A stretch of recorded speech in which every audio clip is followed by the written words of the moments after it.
أعوذ بالله من الشيطان الرجيم وكم أهلكنا من القرون من بعد نوح وكفى بربك بذنوب عباده خبيرا بصيرا رب اشرح لي صدري ويسر لي أمري واحلل عقدة من لساني يفقهوا قولي فالحمد لله والصلاة والسلام على رسول الله وعلى آله وصحبه ومن والاه ثم أما بعد.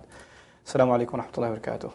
We're coming now to ayah number 17. Previous ayah Allah said whenever we destroy a town, what happens? The process. Now He says, وَكَمْ أَهْلَكْنَا مِنَ الْقُرُونِ.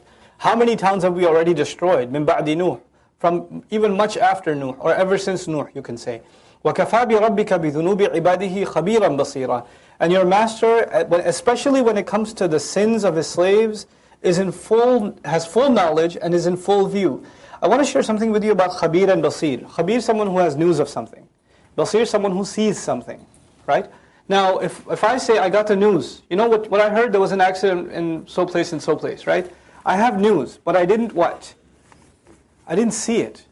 Didn't see it. There's a famous hadith and there's an Arabic saying that goes with it. لَيْسَ الْخَبَرُ كَالْمُعَايَنَةِ, right? The news is not like the eyewitness account. So first Allah mentions Khabir.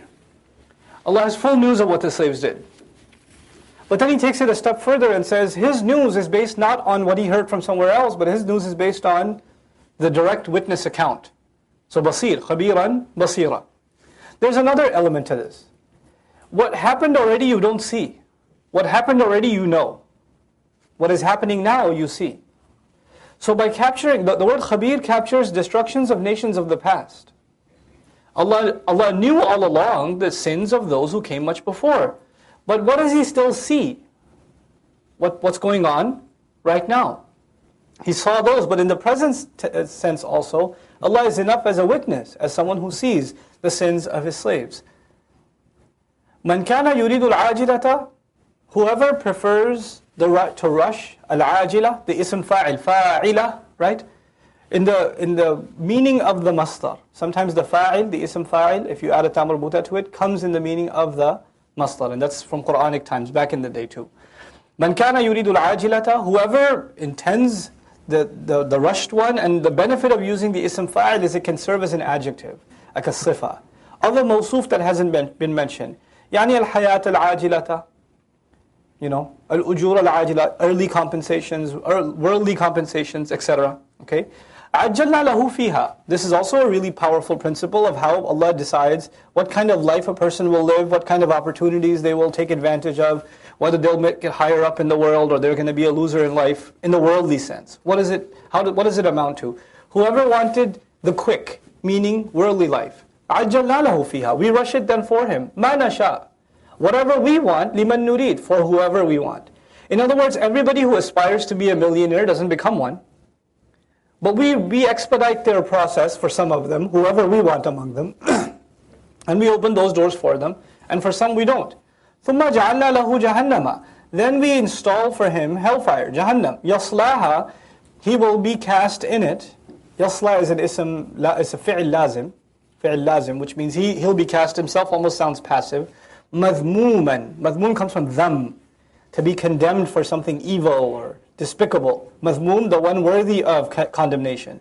Madhura, dahara, to push somebody out, kick somebody out of a restaurant. I've given you that parallel before, right? Get out of here. Madhur, the one kicked out.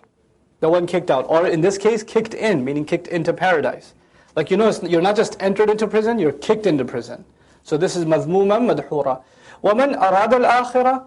And as for the one who intended the afterlife, someone who had made up their mind that their goals are going to be for Jannah.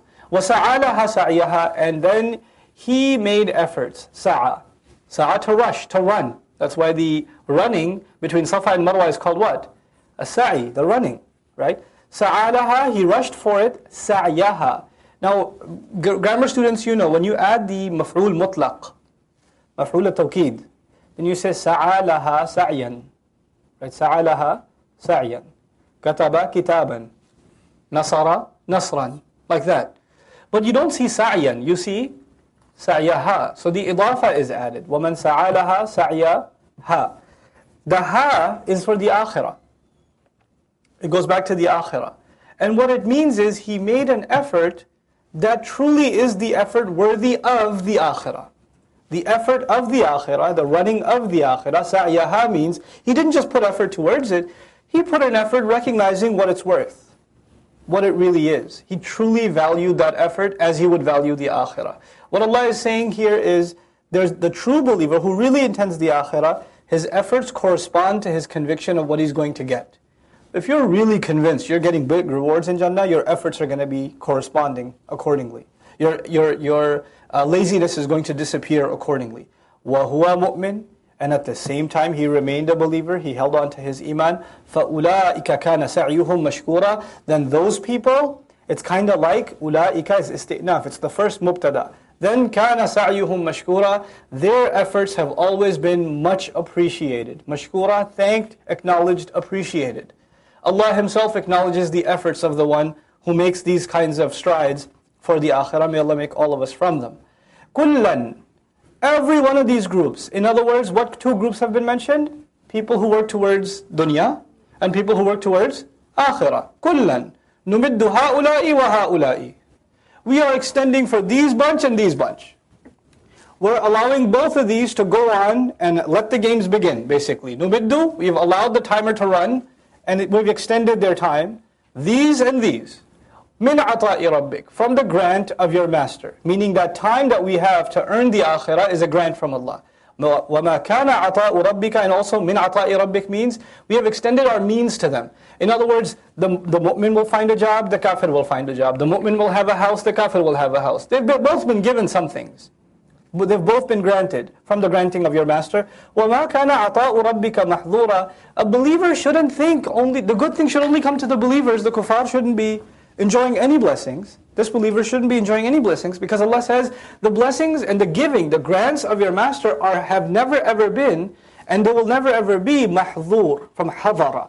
Hadara is to fence something off, لِلْمُحَافَظَةِ عَلَيْهِ. حصول الشيء للمحافظة عليه, to fence something off, to protect it. You know, you want to protect your house, and if your HOA allows it, you build a wall.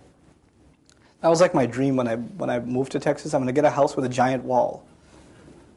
Like from the out, nobody even knows there's a house there. That's how high the wall should be. Yeah, with like electric fences and security cameras and automated machines. No, I'm kidding. But I wanted that because, privacy. The girls can run around with a hijab and not have to worry, look over their shoulder. That sort of thing. That's what you notice in traditional Muslim households, in Islamic architecture. You'll find that the courtyard is in the middle of the house. It's not the front porch or the backyard, because that's visible to the outside. It's very smart. The courtyard's in the middle. So you enter the house and through a gate or through a wall, and then there's a courtyard, and then there's the rest of the house. Right? So that you can be free under the open sky privately without feeling like somebody's watching. It's beautiful.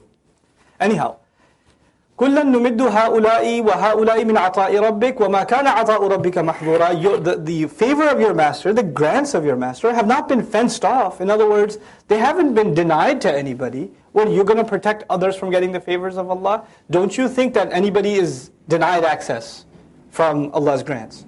انظر, look. Take a good look, contemplate. كَيْفَ فَضَّلْنَا بَعْضَهُمْ عَلَى بَعْضٍ. Look how we've given preference some over others.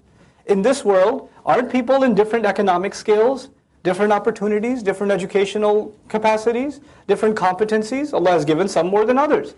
وَلَلْآخِرَةُ أَكْبَرُ دَرَجَاتٍ. This is a beautiful ayah.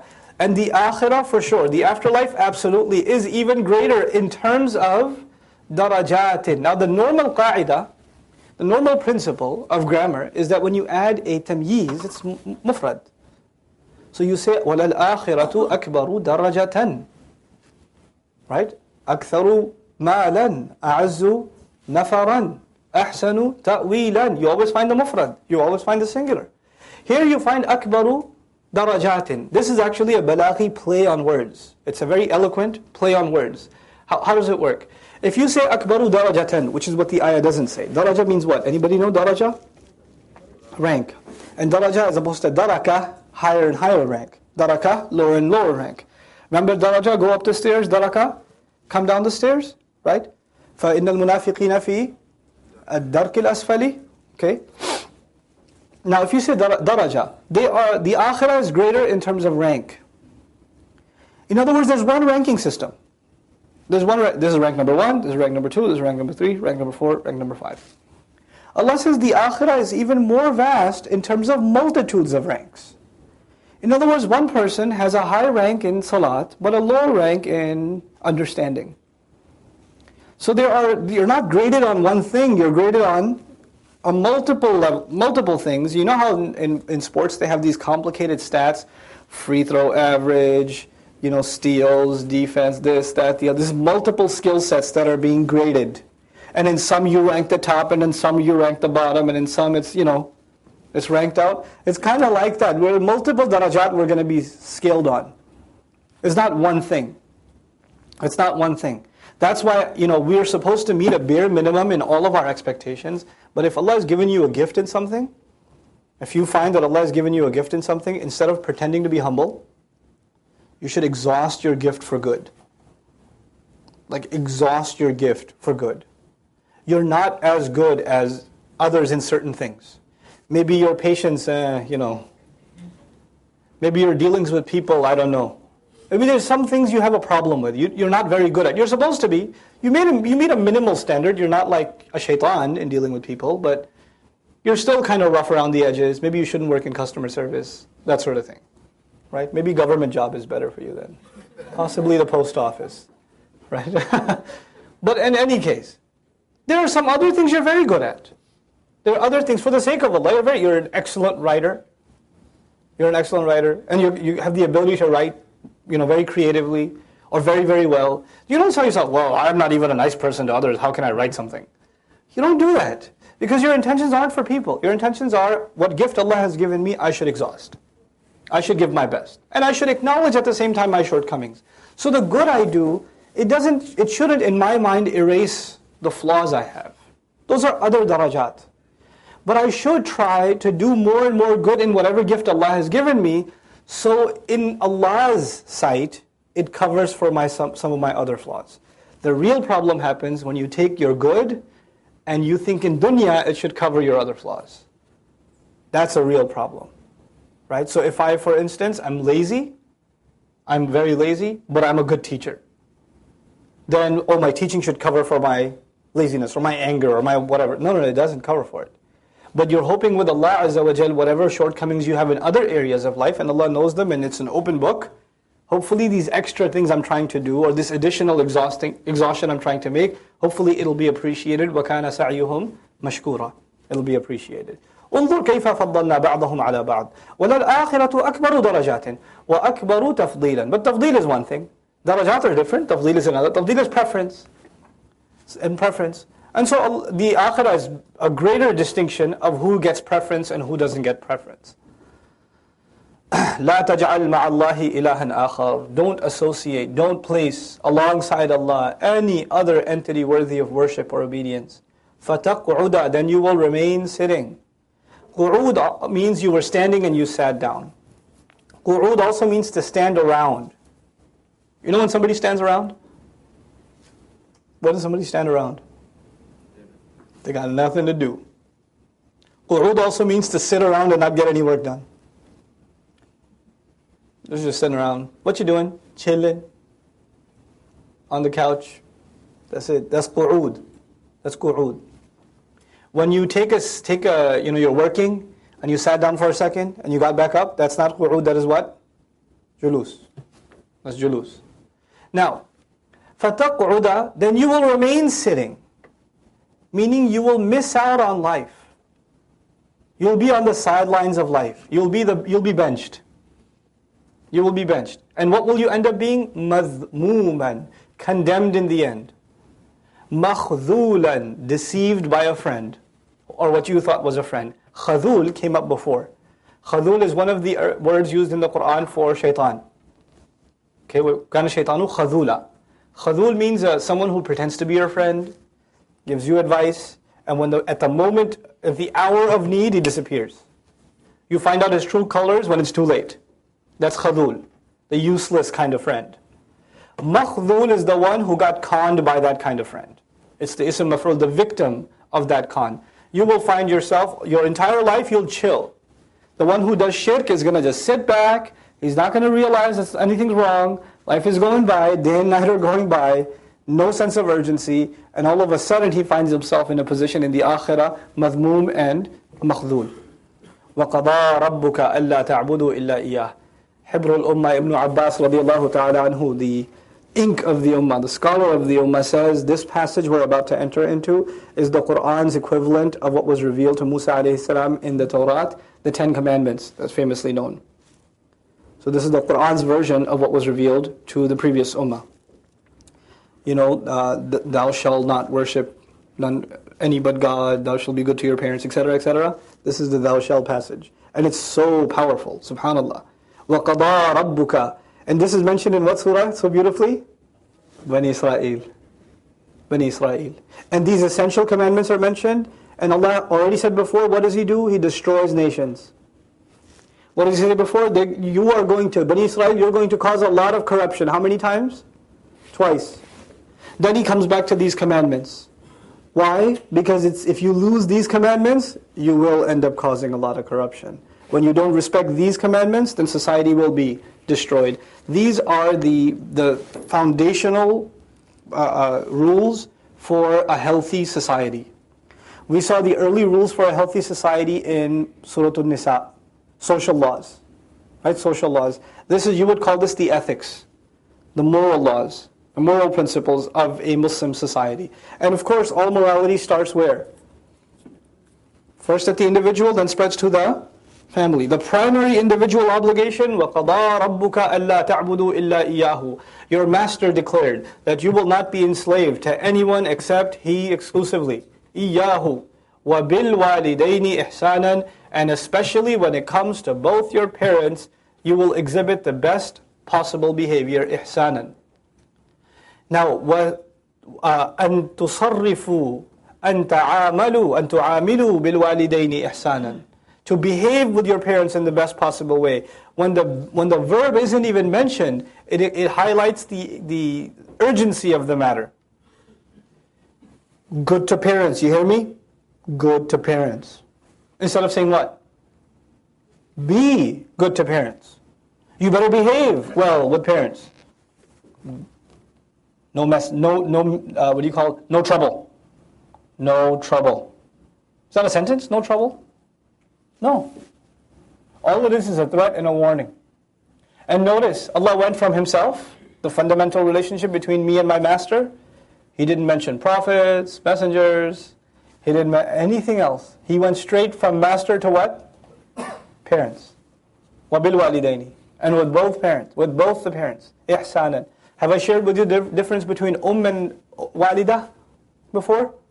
And walida. Means mother. Walida also means mother. Ab means father. What else means father?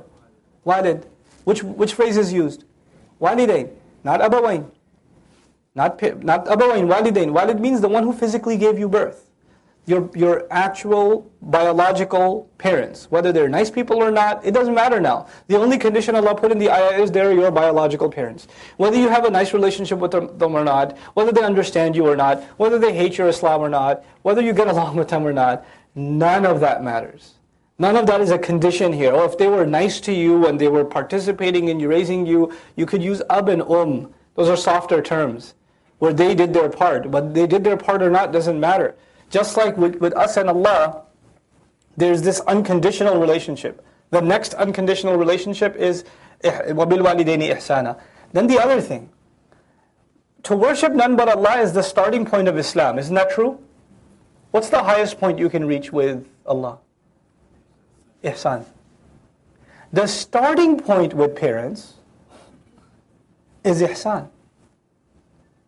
The ayah is not talking about the highest expectations, it's talking about the lowest expectations. You will be the best you can possibly be with both parents. You better watch out. And that is a first consequence. If you think of it as cause and effect, if you've truly accepted Allah as master, then the first practical manifestation of that will be, you will act like Allah's slave before your parents. Your ego, your pride, your talkbacks, your snickers, not the candy.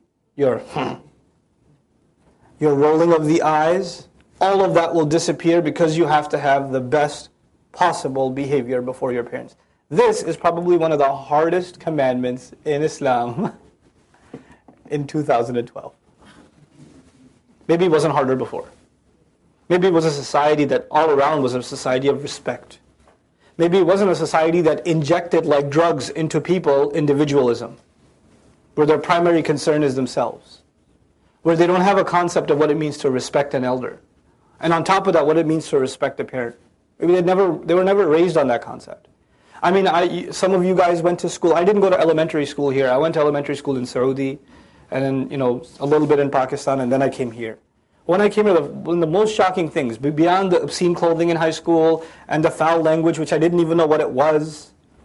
I literally had to look it up in the dictionary, right? I didn't even know what it was. I didn't know what this guy's saying to me. Beyond all of that was when people would talk about their parents. I was shocked. I just, how? How does that work? Somebody's talking about their dad, and he goes, Frank is so stupid, and this and that. Who's Frank? It's my dad. No, it doesn't say my dad. He said my old man. My old man. Seriously. He's a burden on you. And you're talking about him like you talk about an employee you're about to fire. Allahu Akbar. وَبِالْوَالِدَيْنِ إِحْسَانًا. And why are these two things so related? And the reverse of this works too. Look, Allah takes care of us. Allah provides us, Allah feeds us, Allah shows us mercy, Allah gives us love. But before you recognize that Allah does all of that from the unseen, who does all of those things in the seen for you and me? My parents do, and your parents do. The first introduction a child has is to its mother, father. As they get a little more conscious father. And in the beginning, just mom. Even the dad tries to hold the baby, and the baby goes, nah, I like how mom feels. It goes back to mom. As the child gets older, then, dad's going to give a break off of the chores. Alright, let's go out somewhere, let's get some ice cream. Don't tell mama. But there's a very direct relationship. Their entire world revolves around, them. And, when I'm out of the house, or when the wife is out of the house, what do the kids say all the time? Where's mama? Where's Abba? The 2-year-old. She's going on, where's Abba? Where's Abba? Abba? Abba? And go check around. That's their world.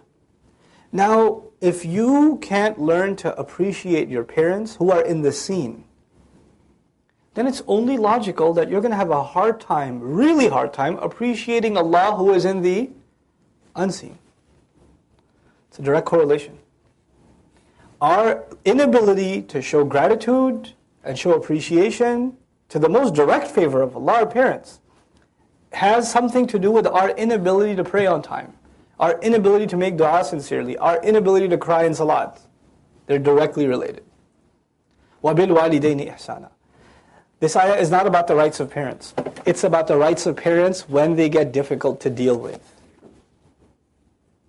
When do parents get difficult to deal with? When they get old. That's why the ayah goes straight. إِمَّا يَبْلُغَنَّ عِنْدَكَ الْكِبَرَ. If they reach at all, reach in your midst, عِنْدَك is critical here. عِنْدَك, without عِنْدَك you can say إِمَّا يَبْلُغَنَّ الْكِبَرَ أَحَدُهُمَا أَوْ كِلَاهُمَا. If either one of them or both of them reach old age. Allah added, إِمَّا يَبْلُغَنَّ عِنْدَك, along with you, alongside you, in your midst, in your company. So they're getting old in a different state is something else. They're getting old in a different country is something else. It's so much easier to deal with. Why? Because the moment the conversation gets rough, I can't find a connection. I'll call you back. Oh, somebody's at the door. You can find an excuse. But when they live with you, when they live next door, when they see the car parked, they know you're home. They're knocking on the door. You didn't come yesterday. Why is your house so dirty all the time? How come you don't do this and how come you don't do that? You really don't know how to raise kids. And they'll say things to you as you get older, and it's gonna boil your blood. And then you have a certain way of, especially the parents here, you have a certain way of raising your kids. You can't eat candy, you can't do this, you can't do that. Then they go to Dadi's house. And what happens? all the rules are out the window. This kid comes in front of me with like 4 candies in his hand. He goes, oh, look at this. Daddy gave them to me. You know, your mama. What you gonna do about it? And now you go, Mom, don't give them sugars. Don't let them watch SpongeBob. Don't do this. Don't do that. Like,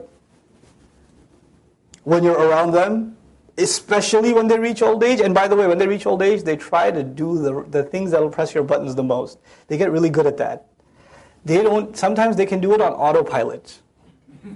They don't even have to think about it. They have the best lines pre-packaged just to get right under your skin. One, أحدهما أو كلاهما. And the way your dad does it is different, and the way your mom does it is different.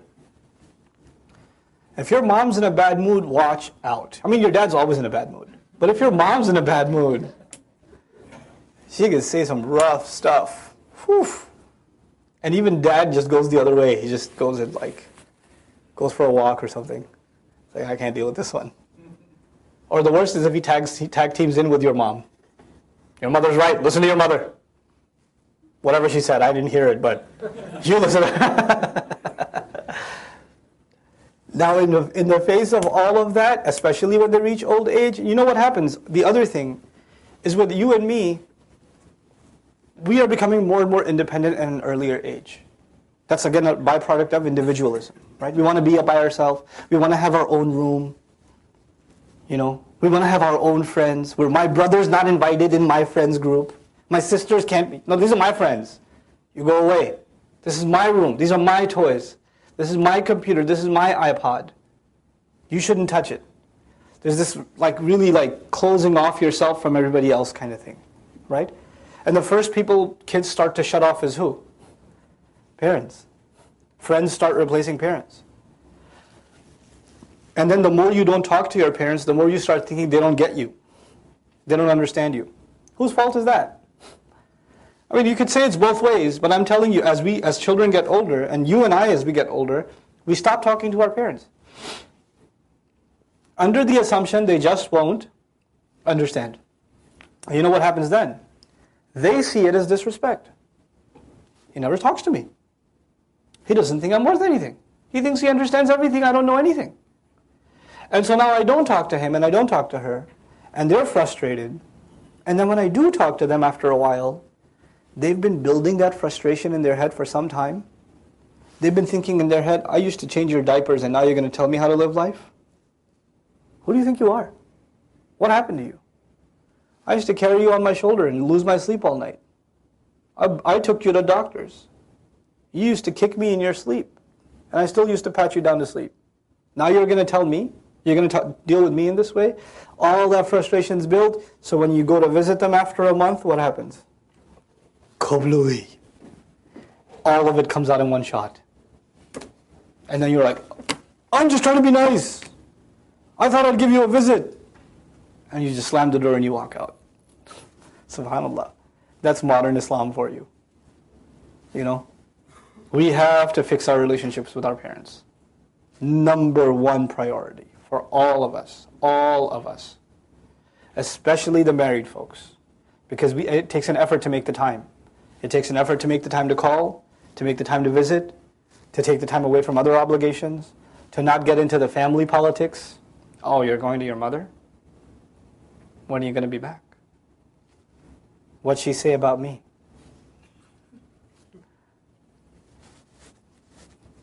You have to fight all of that and give time to your parents. Now, will you hear agitating things from them? Yes. لِكَيْ لَا يَعْلَمَ مِنْ بَعْدِ عِلْمٍ شَيْئًا. Allah said about old age, he reaches a point where after knowing so much, he doesn't know anything. Sometimes your parents will say things and you're like, why don't you know that? You know, your dad will hand you a computer and say, keep pressing it, nothing's working. You're like, Dad, just give me that, let me just tell you. No. You have to swallow it and say, okay, and hold on, let me try to help. Then he'll say, you don't know anything. And then at that point, what are you going to do? No, I know I don't know anything, Dad. Let me just try, okay? Is that okay? Or you're going to make it worse. You messed this up anyway. Sorry. I'm so sorry I messed it up. Or I'll fix it. Let's fix it together. Oh man, it'll take a lot of swallowing on your part to keep a part of that conversation. As opposed to say, forget it. Who needs this? Dad, so ridiculous. All you had to do was click send. So all you had to do, it's so easy. Why is it so hard for you? You can't be like that. You can't be condescending like that. It'll take a lot of patience from you and me. And it doesn't matter how much knowledge we have. We all get tested with this. It doesn't matter who's the teacher, who's the student, who's the alim, and who's the muta'allim. It doesn't matter. All of us will have to go through this grind. فَلَا تَقُلْ لَهُمَا أُفٍّ. You know what uff means in Arabic? Uff actually originally means nail clippings that are disgusting, just lying around, or dirt or filth. You look at it and you go, ah! Ugh. And then uff got coined as an expression of frustration, an expression of disgust, an expression of dislike. And it's just stuck in jar. It's just stuck in uffin. Uffin lakum. Oh God, you people. Is that? Or the... Some people don't even say a word. All they do is take a deep exhale. That's their uff. Some people, it's their facial expressions. That's uff. Don't express disgust, frustration, anger, dislike at them. Don't do it. وَلَا تَنْهَرْهُمَا. You know what nahar is, right? Nahar and anhar. What's nahar? River.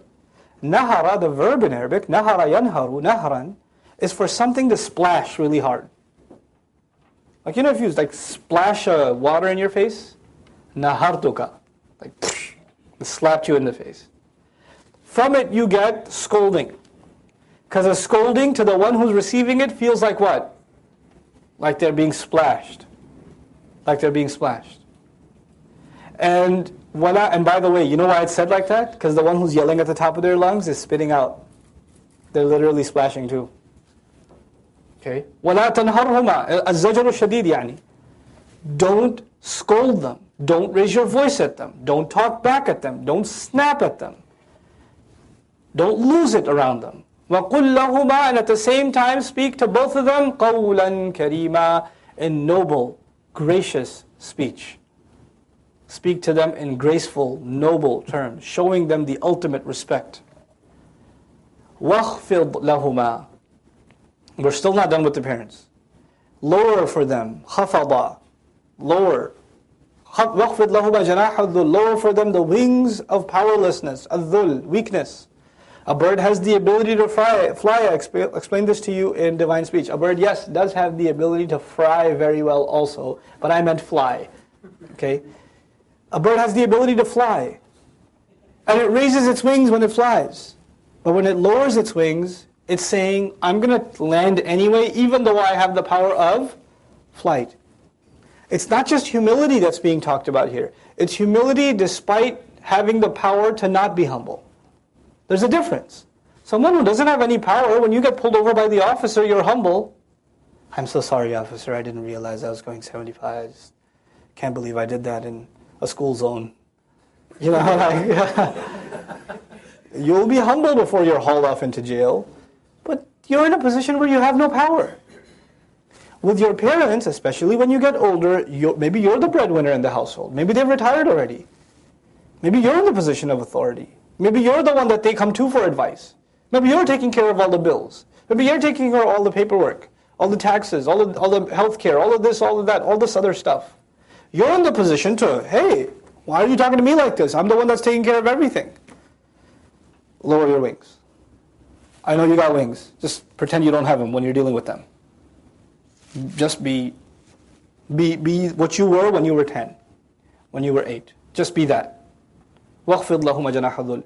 مِنَ الرَّحْمَةِ, out of mercy. Min al-Rahma is interpreted 3 ways. Min al-Rahma, out of mercy to them.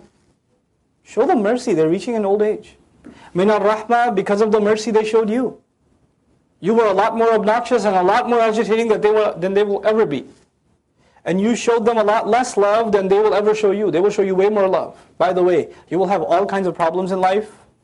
All kinds of problems in life. But someone who will never cease to love you is your mother. They'll never cease to love you. Unless you have mothers that are like psychos and stuff, like they lose their fitrah and they're crazy and whatever. But the average mother, the overwhelming majority of mothers, they never cease to love their child. Who did I not mention just now? You can lose the love of your father. You can lose it. Mothers can't help it. Dads can say, get out of the house. What's mom going to say? No, my baby. Let him stay. He won't do it again. Fathers aren't softies. Fathers have to work on it. It doesn't come naturally to dads. Dads have to, because men are not emotionally as open, as connected as women are. The Messenger of Allah ﷺ put work in it. He put work in it. He was an extremely sensitive man, ﷺ. But it's not natural for men. It takes work. Emotional intelligence is a form of intelligence. Mothers have it naturally. Fathers don't. Child comes to the father and says, Abba, you know what happened at school? I don't know, just tell me later.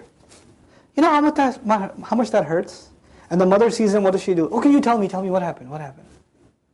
And the kid goes, I don't know, I forgot. But he still feels good because mom heard him, right? Your mom will never ever stop loving you. As annoying as she might get, as angry as she might get, as harsh as she might get, the love she has for you, you will never find anybody in your life that loves you like that, ever. I don't care if you're 90 years old and your mom's alive, your mom still loves you like she did when you were born. It's going to be like that. وَخْفِضْ لَهُمَا جَنَاحَ الذُّلِّ مِنَ الرَّحْمَةِ. And finally, min al-rahma means, if you want Allah's mercy, you better be humble to them. وَقُلْ رَبِّ ارْحَمْهُمَا. And say, Master, show mercy to both of them. I didn't mention خَفَضَ لَهُ جَنَاحَهُ, the other meaning of it, of a bird to protect its nest. Right? When a bird protects its nest, it's called خَفْضُ الْجَنَاحِ. The snake is trying to eat the eggs, and the bird is spreading its wings over the nest, so the snake bites what? The bird itself. It's willing to die, or be poisoned, or be injured, and his eggs, innocent eggs underneath, don't even know what's going on. This image is one of parent protecting child. But Allah uses it in the Quran to describe child protecting parent. He reverses it. And the reversal is then captured at the end of the ayah. وَقُلْ رَبِّ ارْحَمْهُمَا. Master, show both of them mercy. كَمَا رَبَّيَانِي صَغِيرًا. The way they ensured my growth. They took care of me. رَبَّ يُرَبِّي تَرْبِيَةً فَهُوَ مُرَبٍّ. This is not the word Rabb. It's the word Rabba. The root letters are Ra, Ba, Waw. That's why there's a Ya there, Rabbayani. It's not the same word as Rabb, okay? Rabba, Yurabbi, Tarbiyah. There's a Ya at the end, okay? In the Taf'il form. Means to ensure growth, to take care of one's development. The way they were ensuring my growth when I was small. When they were taking care of me as I was growing up. Show mercy to both of them in that way. رَبُّكُمْ أَعْلَمُ بِمَا فِي نُفُوسِكُمْ. When somebody hears these ayat, you know what they say? Brother, I know what you're talking about, but you don't know my parents. I know Allah says that. I know.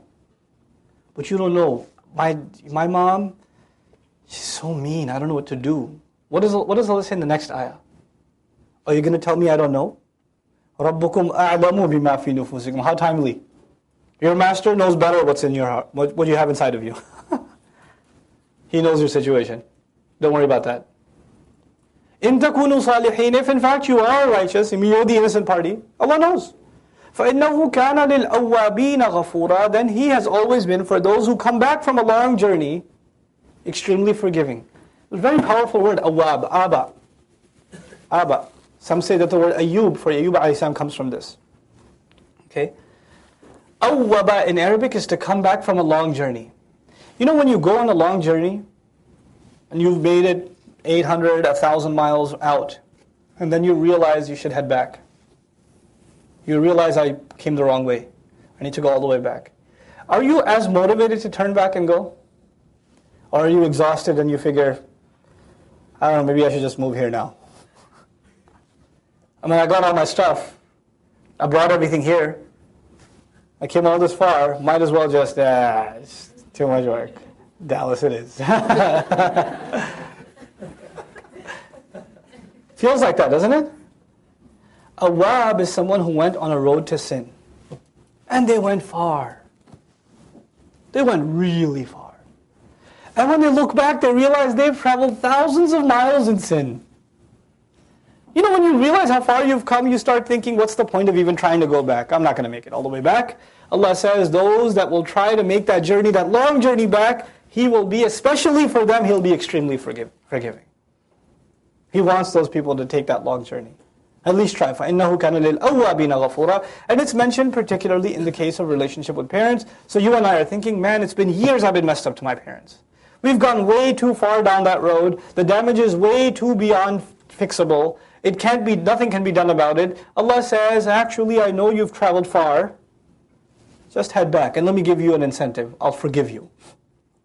So your incentive is not relations will get better.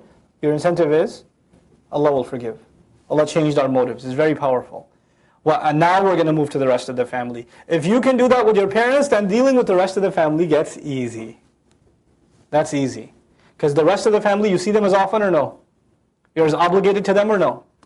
No, you're still obligated to them, but not nearly like you are to your own parents. وَآتِ ذَا الْقُرْبَى حَقَّهُ. Give the one that possesses closeness to you, the one that possesses the most closeness to you, al-qurba, the feminine of aqrab, the possessor of the most closeness. What that implies is every single person should be given individual attention.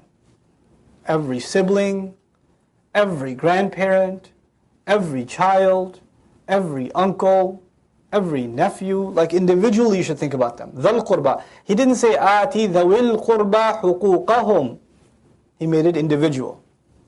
You should think of them individually. Wal miskin. Now beyond that, take care of the one that's in need financially, the one who's stuck. Wabna sabil. And take care of the one who's traveling.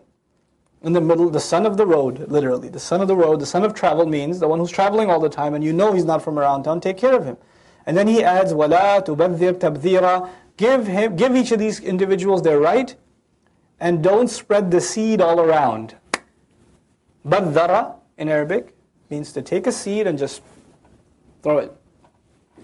And it's used to describe a guy who's got a wad full of cash in his hands, and what does he do? On the house. Don't spend like that. Don't be wasteful in your spending. Careless. Does the guy who throws the seeds, does he realize where the seed is falling, or he just throws it? Just throws it. You don't even realize where the cash goes. You're just throwing it around, throwing money around, blowing money. That's وَلَا تُبَذِّرْ تَبْذِيرًا. Don't be like that. Don't get that kind of wasteful, irresponsible spender. What is the relationship between giving these close people their right and spending wastefully? Well, that money was deserved by them before you thought of throwing it around like that. وَلَا تُبَذِّرْ تَبْذِيرًا. There are two kinds of wrongful spending mentioned in the Quran. There's israf and tabdhir. I've talked to you about that before. Israf is to spend beyond legitimate means on something that essentially itself is legitimate. Food is legitimate, but I'm going to buy an $80 sandwich, that's israf. Clothing is legitimate, but I'm going to buy a $3,000 suit, that's israf. Okay? A ride is legitimate, but I'm going to buy a $200,000 car, maybe that's israf. You understand? You have to be within certain limits. And these limits are not set by the Sharia. If it's this, you make this much money, this percent is israf, and that's israf. It's a conscience call. You have to figure that out for yourself. And not everybody's on the same scale. Okay? So, but then tabdhir. Tabdhir is you have no reason whatsoever to spend the money. And scholars argue tabdhir is done on halal and on haram things. Oh, we're going on a trip to Vegas, bro. High school graduation. I got Vegas stories. I got serious Muslim Vegas stories. My favorite Muslim Vegas story, the one that hurt me the most, plane lands in Vegas. Of course, I remind you for the Quran conference. I look out the window, and I see a plane from the Khalij, and on the plane it says, La ilaha illallah. And I looked at that and I said, La ilaha illallah.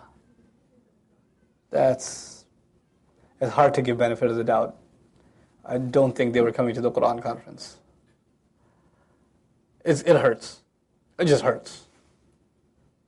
Then you find I went to a house of Muslims and they were throwing their teenage son a graduation party. And they invited all sorts of professions as entertainment for their teenage son. Muslim family. And I was asked to give them advice after the fact. It's a Muslim household. لَا تُبَذِّرْ تَبْذِيرًا. This is what Muslims can scoop down. When you have too much money, there's no low you can't reach. There's no low. And you start thinking of the religion as something beneath you. And you start thinking of the people of religion as someone that needs your charity. I went there to give a reminder. And the lady that owned the house handed me a check afterwards. I said, "What's this for?" She goes, "For your family." I was like, "I don't need it." She goes, "Because they have this perception. That anybody who gives them a religious reminder, actually why they came is because they need your charity." So I had to rip the check in her face and throw it. I was like, well, what do you think you're doing? What's wrong with you? And then she apologized, and I sat down with her. And I talked to her for a little while. And then she started crying. And then she told me something.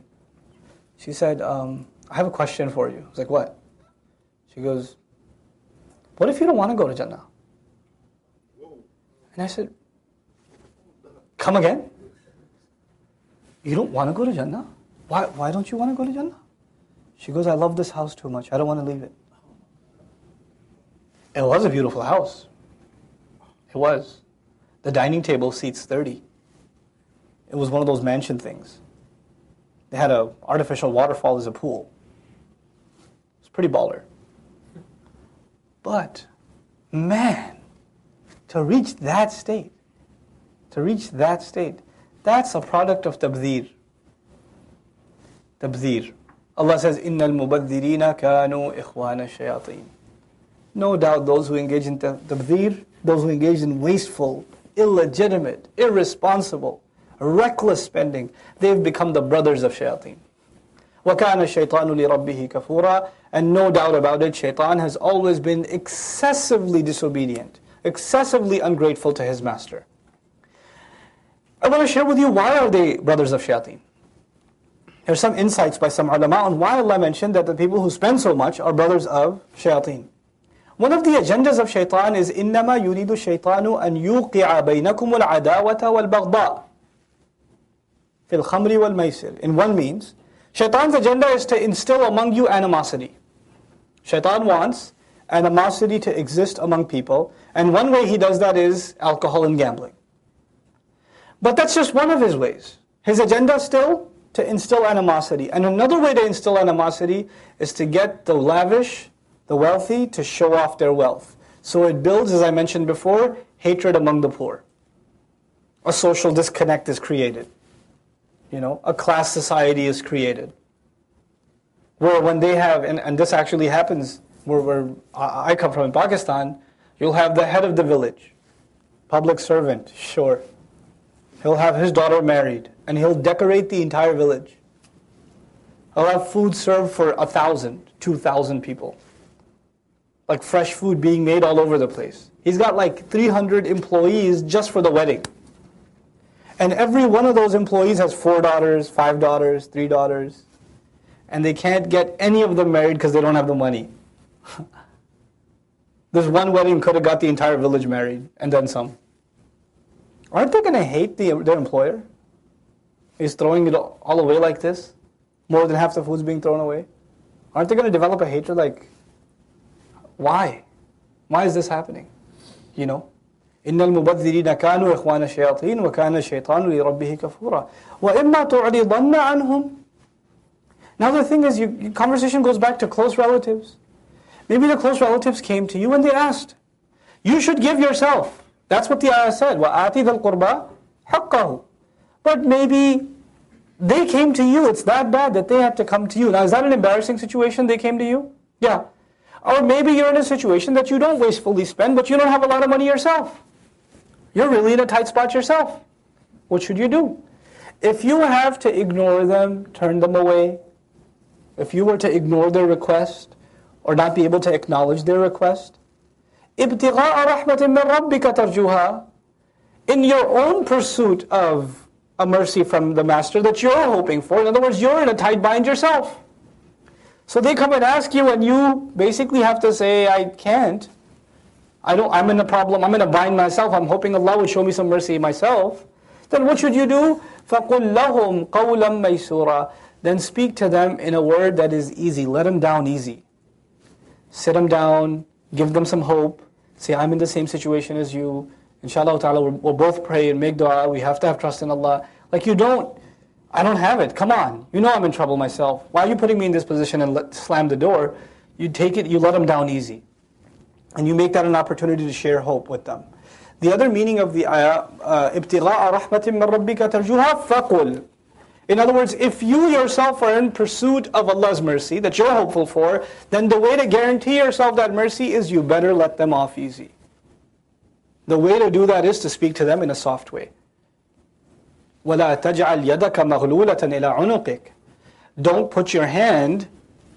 take your hand and tie it to your neck. مَغْلُولَة, غُلَّة, chained, tied. Okay? Don't tie your hand to your neck. This is a figure of speech in Arabic. Okay? They say, غُلَّتْ يَدُهُ. غُلَّتْ يَدُهُ. His hand is tied. The hand being tied to the neck means the hand reaches into the pocket when you go shopping. Right? But imagine your hand is tied to your neck like this. Now you're at the cash register. What are you supposed to do to get the money out? Basically choke yourself to death. Every time you reach down, your neck is about to snap. Right? The image is of someone who has such a hard time spending. Every time they spend, they feel like they're being choked to death. Don't be that cheap. You should be fiscally responsible on the one hand. Don't crazy spend. لا تبذر تبذيرا. Don't walk into the Best Buy with a wad of cash and say, here, give me stuff. Don't do that. You know. That's on the one hand. On the other hand, وَلَا تَبْسُطْهَا كُلَّ الْبَسْطِ. But at the same time, don't extend your hands all as far as you can go. Easy imagery to understand. When your hands are extended out, is this a normal way of a person walking? No. Now imagine you're walking like this in the grocery store. In the aisle. What's happening? You're putting a lot of stuff in your cart. Okay? In other words, you're getting your hands into things they don't belong in. You have to walk normally, which means you have to act normally when it comes to financial dealings. Don't stick your hand in all kinds of financial transactions. Keep it easy. And it's not just talking about shopping. As a matter of fact, it's also talking about charity. You get excited, I'm going to be like Abu Bakr as-Siddiq radiallahu anhu. I'm going to sell the house. Give it to the masjid. Wonderful. You have a plan after that, or? Is Abu Bakr as-Siddiq still in business? Was he still in business? Was he still a very successful businessman? Did he still have his contact? Did he still have a plan? He did. And by the way, it's a very unfair thing to do to the Muslim community, that you take the top rank of the thousands of the Sahaba, the thousands of them, and you take the top rank of them, and you say, why can't you be like that? That's very unfair to the Muslims. Me personally should strive for better and better. But at the level of community, we're not supposed to impose standards that are way beyond the minimal. Way beyond. We're talking about the people whose iman is on the one side and the iman of the rest of the ummah is on the other side. You can't put yourself in that position. They are our role models, absolutely. We have to emulate their behavior, absolutely. But at the same time, you cannot take bits and pieces of accounts that you may have from the Sahaba and say, I'm going to be like that. You have to be more responsible. And why? Because if you do get like emotional and then you just kind of do something crazy, then you know what's going to happen? فَتَقْعُدَ مَلُومًا. And you're going to be sitting there blameworthy, mahsuran, filled with regret. And if you give sadaqah and afterwards you regret it, did the sadaqah count? Nope. So don't do it if you can't handle it. Don't think it through. You should give sadaqah, but within your means. Within your means. And then there will be those of ihsan, and the opportunities will come, ala ra'si wal ayn.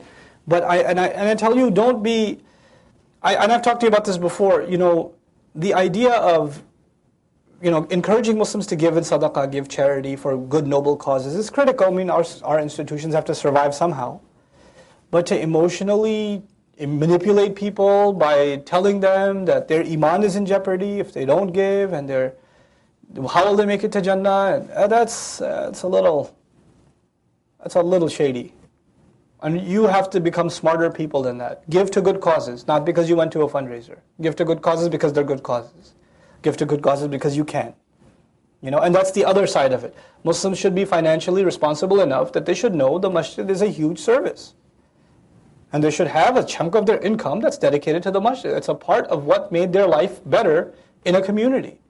It gave them goodness in life. They should give back. That's above and beyond. It's a house of Allah, I'm going to get something in Jannah. It's just a matter of, look at how much blessings have come, for example, to our community here as a result of the existence of the masjid.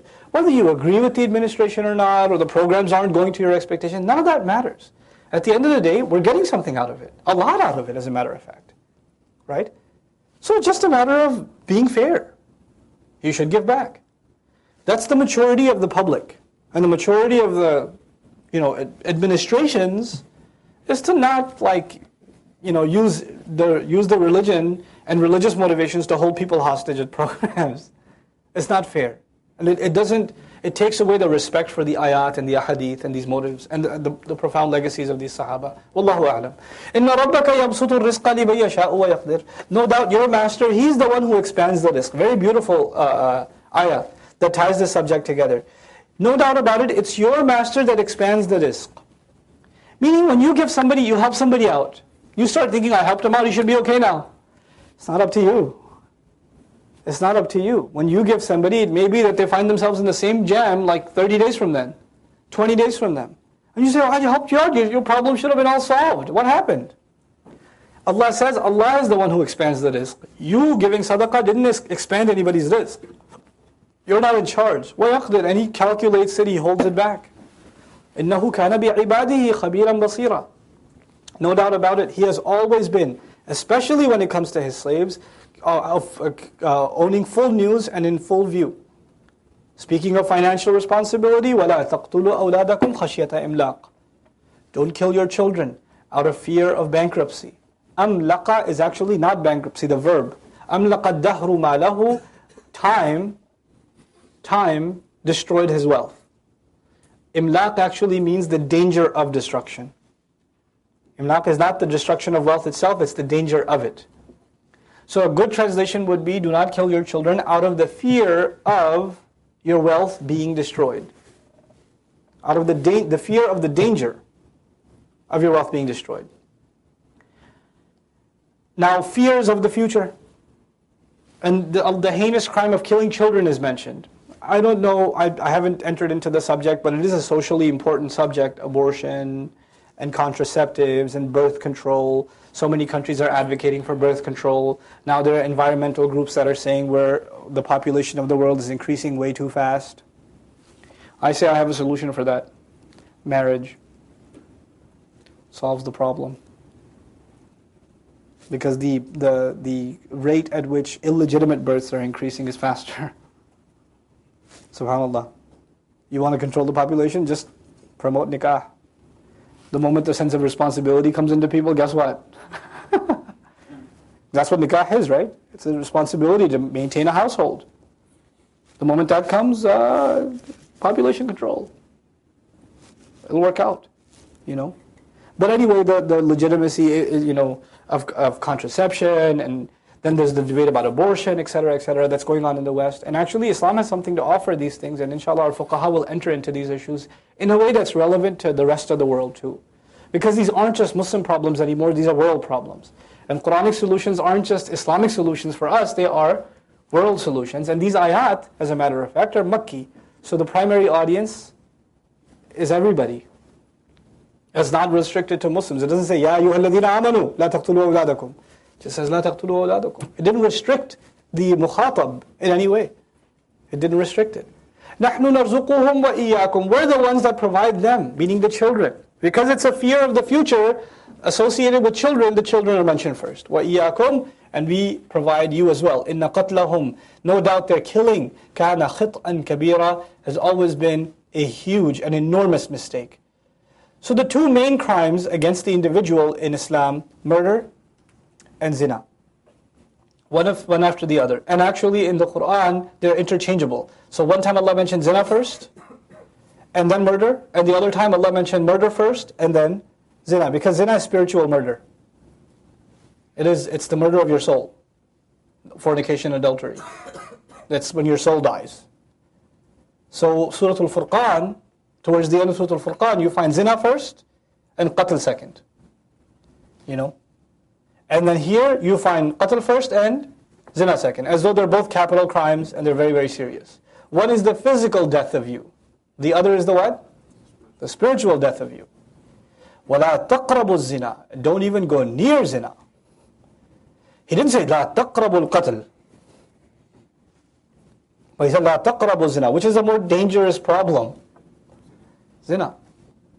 And you won't even realize it until you get sucked in too far. Oh, we're just talking. We're just working on the conference. We're just, I just chat once in a while, I get stressed out. There's a really good, a guy comes to me, there's a really good sister in my MSA. Oh, this conversation has gone south already. There's a really good sister in your MSA? Really? Do you know her brother? Really good sister? Have you told her she's a really good sister? Told him? Have you told her father she's a really good sister? Try to tell me she's a really good sister? I'm trying to give her da'wah. Da'wah to what? What da'wah is this? The entire population, the male population of the world, all of a sudden disappeared, and she's the only da'wah recipient left for you? She desperately needs your da'wah? Man, it's not just girls. It's not just boys, it's girls. Brother, there's this coworker of mine, he keeps asking me questions about Islam. Is it okay if I take him out to coffee and discuss Islam?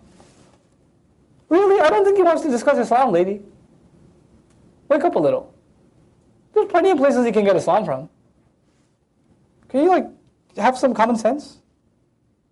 And then 2 months later, brother, that guy, he's thinking about becoming Muslim, but he wants to marry me first.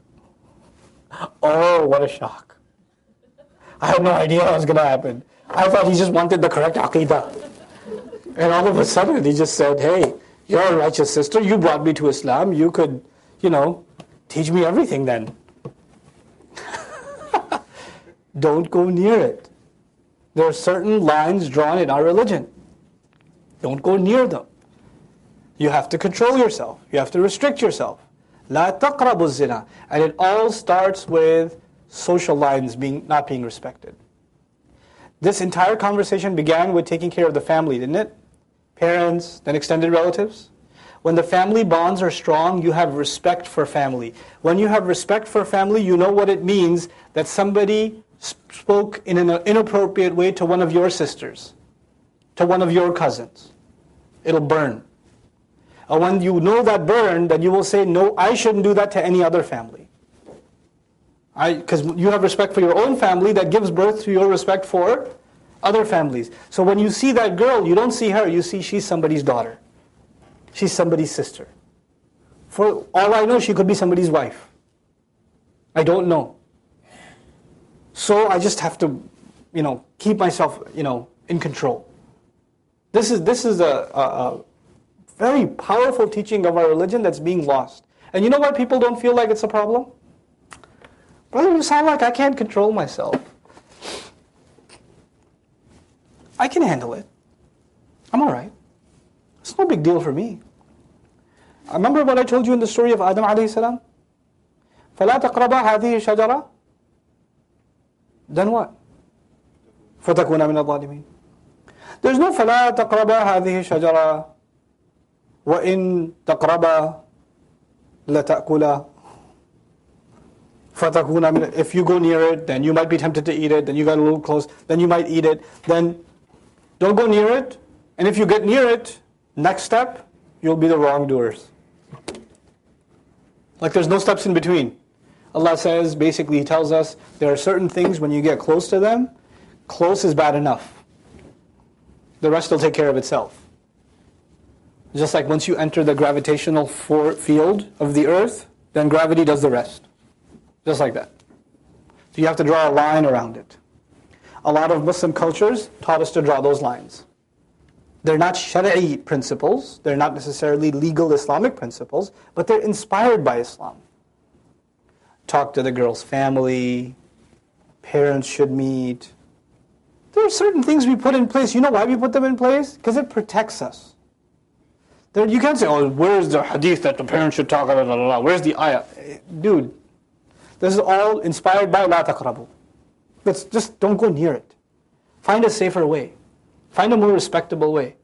And then they say, this is the best one. Guys have come up to me. Brother, what's wrong with dating?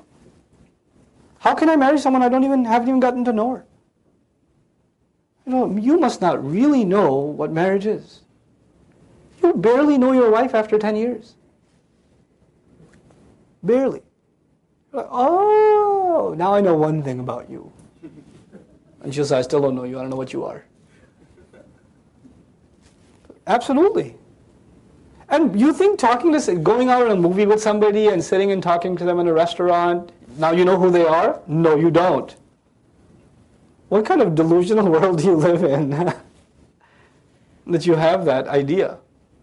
That's not how you know people. People present what they want you to see outside. Their real self comes out when they live with you. That's when the real self comes out. And in my experience, I know of several cases of Muslim boys and girls that were seeing each other, talking to each other, whatever, before marriage and have miserable marriages. Absolutely miserable. And they keep saying, I thought you were someone else. I thought you were someone else. They keep repeating the same phrase. Their own logic slapped in their face. Don't go near it.